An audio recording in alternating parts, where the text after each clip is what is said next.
Nous, on travaille beaucoup avec des partenaires. Ça veut dire que nos interrogations en termes d'évolution d'une norme, normalement, viennent de nos partenaires. Tantôt, je vous parlais de Kino Québec qui se demandait si on mettait de l'avant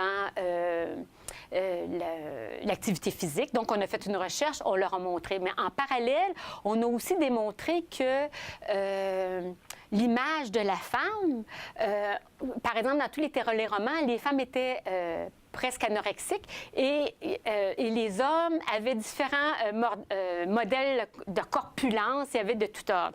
Et donc, avec ça, on s'est retourné et on est allé travailler avec la coalition Poids parce qu'eux travaillent beaucoup sur l'image corporelle. Et donc, on a travaillé avec eux pour que plus de gens soient sensibilisés au fait que quand on fait des téléromans, on utilise principalement, et c'est fait pas par méchanceté, et souvent, les producteurs s'en rendent pas compte. Avec nos recherches, ils ont été très surpris. On dit « Ah, c'est ça, bien, on va faire plus attention maintenant. » C'est ça que ça a fait, notre recherche de cet ordre-là. Puis, les 10 premières années, on s'est concentré vraiment sur l'alimentation et sur l'activité physique. Maintenant, on regarde d'autres choses. On a commencé à travailler beaucoup avec le tabac.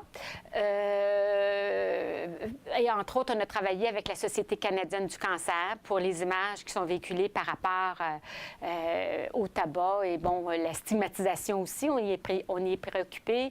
On va travailler beaucoup aussi avec santé mentale. De sorte qu'on travaille sur un large éventail, mais ce qu'on essaye de faire principalement, c'est quoi qui préoccupe nos intervenants pour être capable de faire des interventions qui soient plus adaptées aux gens de terrain. C'est pas toujours évident de trouver des recherches. On fait le pont entre des résultats de recherche qui parfois peut paraître à des horizons d'intervenants praticiens.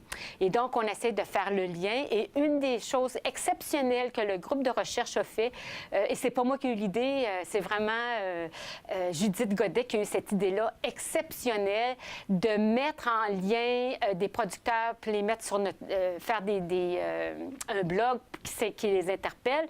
Et l'autre, c'est faire des documents de recherche pour les journalistes, mais qui soient très, très, très mâchouillés dans une perspective ou de journaliste ou de scénariste.